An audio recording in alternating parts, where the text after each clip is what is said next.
Je veux être positif, mais on est très mal barré, alerte Christian Lehmann. Sans surprise, les nouvelles du front de la pandémie de Covid-19 ne sont pas bonnes. Non seulement la maladie risque de ne jamais disparaître, mais ses conséquences risquent d'être lourdes et pérennes. Le médecin et écrivain Christian Lehmann analyse pour nous la situation.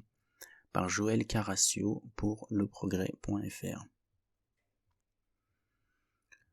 Donc Christian Lehmann, il a 64 ans, il est médecin et écrivain et il publie dans Libération une chronique intitulée Journal d'épidémie, dont il a ressemblé les 2 premières années dans un livre au printemps dernier. Question. Que pensez-vous de l'OMS qui estime que la pandémie est loin d'être terminée ? Réponse. Ça pourrait être une blague de stand-up. Quand est-ce qu'une pandémie est terminée ? Pour la France, comme dans beaucoup de pays, la réponse serait quand on en a marre. Et on en a marre tous, collectivement. Sauf que le virus est toujours là et lui, il n'en a pas marre. Il y a une fatigue, un démi-pandémique, en grande partie à cause de la désinformation. Les anti-vaccins, François et les autres, qui racontent n'importe quoi H24 depuis 3 ans, ils réussissent quand même à dire à la fois que le masque n'a aucun effet, mais qu'il aurait causé une dette immunitaire, la dernière escroquerie en date. Selon eux, on devrait tous être morts depuis 1 an et demi, les vaccinés, mais comme on est encore en vie, ils disent qu'on cache les chiffres de la mortalité.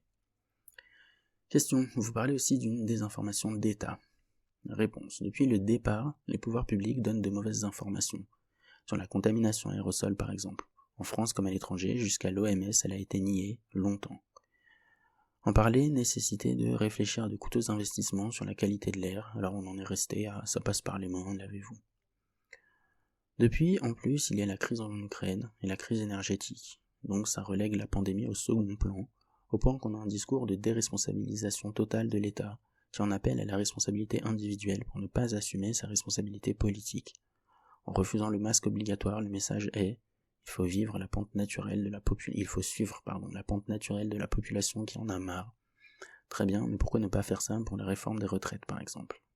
Excellent tacle. Question. Le Covid n'est plus perçu comme un danger. Réponse. La perception de la réalité de l'épidémie a changé, elle change encore. Au départ, nous étions tous très inquiets de l'attraper, voire d'en mourir, même si on savait déjà que les plus à risque étaient âgés et ou fragiles. Puis, le vaccin est arrivé et les gens sont redevenus égoïstes vis-à-vis des plus fragiles. Mais il y a le risque de Covid long, qui frappe tout le monde, même quand on a eu un Covid léger, et ensuite ce risque s'accentue à chaque nouvelle infection.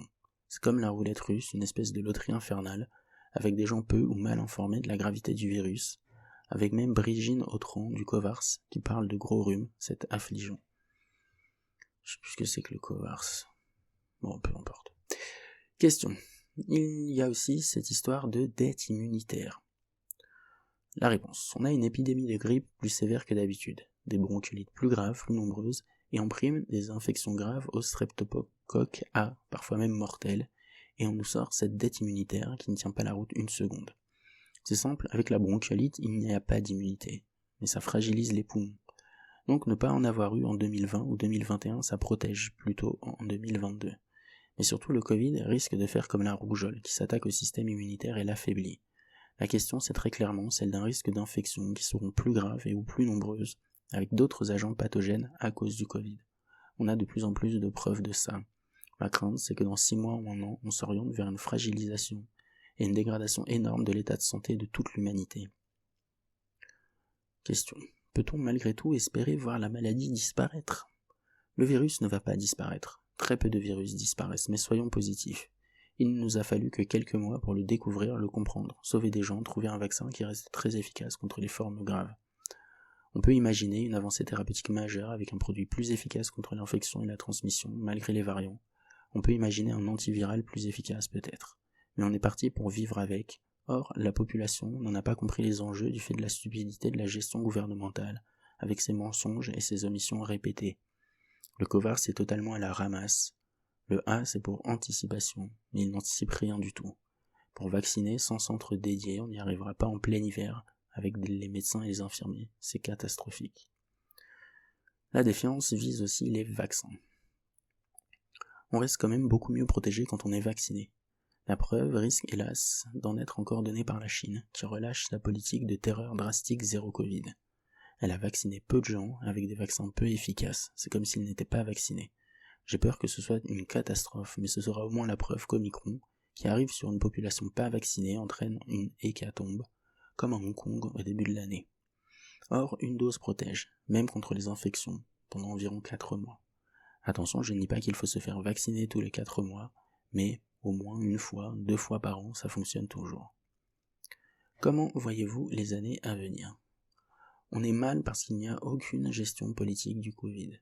Je tape sur Macron, mais l'ensemble de la classe politique est lamentable, à quelques exceptions près. En ce moment, il y a une course à la queue de Mickey pour être le plus anti-vax possible. On est très très mal barré. Voilà, si j'avais un mot pour qualifier les années à venir, ce serait le marasme. Parce qu'à moins d'avoir la chance de trouver un vaccin multivariant et tout, on va se retrouver avec une dégradation généralisée de l'état de santé de la population, une baisse de la durée de vie des gens. Je veux être positif malgré tout, parce qu'il ne s'agit pas de se mettre en boule dans un coin et de pleurer. Il y a des choses simples à faire, au moins pour se protéger soi-même. Simplement, dès à présent, porter un masque FFP2 dès qu'il y a du monde, et qu'on n'a pas besoin d'être le visage libre. Si vous mangez avec des amis, chez vous au restaurant, profitez de ce moment de convivialité, entrouvrez la fenêtre et c'est tout, mais franchement, quand vous choisissez un camembert au supermarché, le fromage n'a pas besoin de voir votre tête. Alors il y en a qui disent oui, mais moi, si je mets un masque, on me regarde de travers. Bon, moi, j'ai 64 ans, je suis médecin, et entre essuyer un regard de travers ou un sourire moqueur et attraper une maladie qui va m'affaiblir, j'ai bien vite choisi.